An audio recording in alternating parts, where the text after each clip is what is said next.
What's going on, Viking fans? This is Justin in Rochester with Purple and Gold for Days. This is the Midweek Musings, and it is Packers week. Wow, the Packers have won 3 games in a row and are finding ways to win close games and are getting battle-tested. Congratulations. Welcome to us in week 5.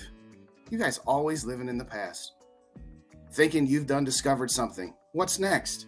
You're going to tell me that the entire state of Wisconsin finally has discovered broadband internet?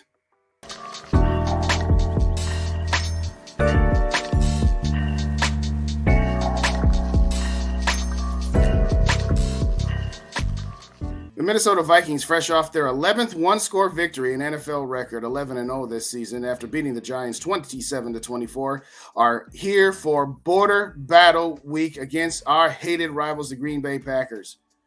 And I can't wait. And you know what? I'm never going to cheer for a Packers victory, but I wasn't disappointed that they beat the Miami Dolphins last week because now they're still alive for the playoffs. And now we get to be the team that puts the final nail in the coffin. Okay. So the Packers have won 3 games in a row, and they're on fire, and they're learning how to win close games. And just like in 2010, they could be the last seed in and win the Super Bowl. Don't think so. Okay, you beat the lousy Chicago Bears, the lousy Los Angeles Rams, even though they did put up a 50-burger against the limited Denver Broncos team. Oh, and you beat the Miami Dolphins. So did we. Oh, well, you didn't get to play Tua. He was concussed. You did get to play Tua when he was concussed, throwing 3 interceptions in the last 3 drives, handing you that game. Congratulations. Oh, yes, you're on fire. You're back to being the media darlings that you always are, the team that nobody wants to play in the NFC.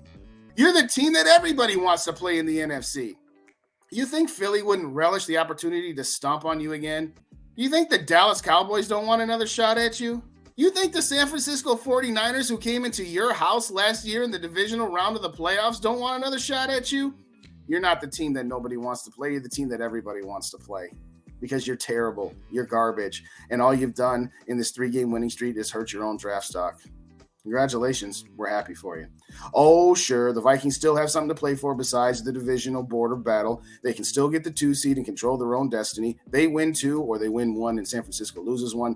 They are the 2 seed. Yes, they still have an outside shot at the 1 seed if Philadelphia loses both of their games, and I could see them losing the last game, even if it did mean something to them, but I just don't see them losing against the Saints, but I hope I'm wrong. Bottom line is this. Let's hope the Vegas Raiders can take care of the San Francisco 49ers. We take care of the Packers, and then if Philly wins, last game against Chicago is meaningless. We can rest our starters, use that as a pseudo bye week. And by the way, Jaire Alexander is going to still talk trash about how he didn't get to guard Justin Jefferson because his defensive coordinator wouldn't let him. Maybe your defensive coordinator knew you'd get torched. But go ahead. Stick on Justin Jefferson and watch him get 250 and get 2,000 on Lambeau Field this Sunday. I'm not saying that I'm predicting that that's going to happen. But you know what, Jaire? Go ahead and keep talking your smack, and we'll see what happens. JJ's the best wide receiver in the league right now, and if he stays on this trajectory, he will go down as the best wide receiver in Minnesota Vikings history, which I never thought I would say that somebody could pass Randy Moss. Randy Moss is my Michael Jordan, and I'm not saying JJ will pass him, but he's got a shot if he stays on this trajectory. So, Jaire, go ahead and tell your defensive coordinator you want him all day. Good luck with that. Oh, sure, the Packers can win their last 2 games, and if they get 16 other things to happen, they can get into the playoffs. I'm telling you right now, this Vikings team has learned its lesson. After getting stomped by the Dallas Cowboys, they've made some modifications to help out the offensive line with chip blocking and tight end staying in. Yes, the offensive line is a little bit better than last year, but it's still a work in progress. And yes, Green Bay's defense is a little bit better than the Vikings. Not by much, though. Yeah, they don't give up as many yards, but it ain't like it's that big of a difference. Yes, Aaron Rodgers' broken thumb and all will probably get a lot of yards against us because that's what we do. But what we also do is we keep the points off the board. We limit to field goals. And guess what? The Green Bay Packers, they're not all that good in the red zone. They're okay. They're okay, but they're not great. Vikings offensively, just keep Kirk Cousins upright. Yeah, defense for the Packers, they can bring some pressure. You have nobody that can stop Justin Jefferson. There's nobody in this league that can stop Justin Jefferson. Certainly not Jaire Alexander. I'm going to say that right now. The Minnesota Vikings are going to put the final nail in the Green Bay Packers coffin that is the 2022 season. They have learned their lessons.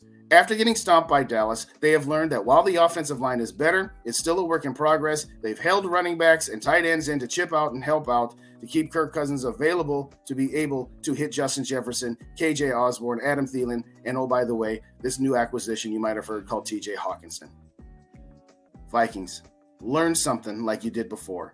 Learn from the 2010 Chicago Bears, who in the final game of the season lost to the Packers 10-3 because they took their starters out at halftime, figuring we got the 2 seed, and if we see these guys again, we'll see them in Soldier Field and we'll take care of them then. No, stomp them out while you have the earliest opportunity. Stomp them out, destroy them.